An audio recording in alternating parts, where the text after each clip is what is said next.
మధ్యలో జవహర్ నగర్ పిఎస్ పరిధిలోని సాకేత్ కాలనీ నివాసి అయినటువంటి వెంకటరత్నము, వయసు 46 సంవత్సరాలు. అతన్ని గుర్తు తెలియని వ్యక్తులు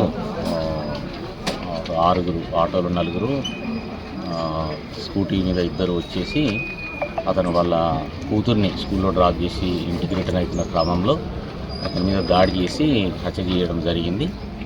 దీనికి సంబంధించి మనకు ఇన్ఫర్మేషన్ రాగానే ఇమీడియట్గా జవహర్ నగర్ పిఎస్ వాళ్ళు రెస్పాండ్ అయ్యి దానికి సంబంధించిన దర్యాప్తు, హత్యకు గల కారణాలను, హంతకులను ట్రేస్ చేసే పనిలో ఉన్నారు.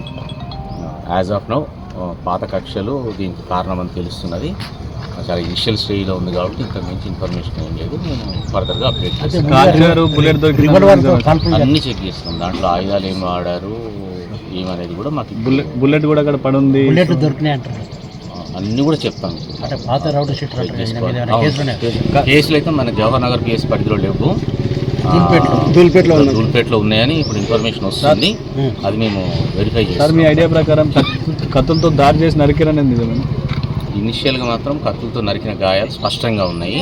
మీరు ఏదైతే చెప్తున్నారో ఫైర్ ఆర్మ్కి సంబంధించిన దాన్ని వెరిఫై చేయాల్సి ఉంటుంది. వెరిఫై చేయకుండా చెప్పలేదు. ఒక బండరాయి కూడా పడుంది, అవన్నీ వస్తాయి. దాంట్లో సీసీ ఫుటేజ్ కూడా అవైలబుల్ ఉంది. అన్నీ కూడా వెరిఫై చేస్తాము. ఇనిషియల్ స్టేజ్ కాబట్టి ఇంతకు మించి మనం.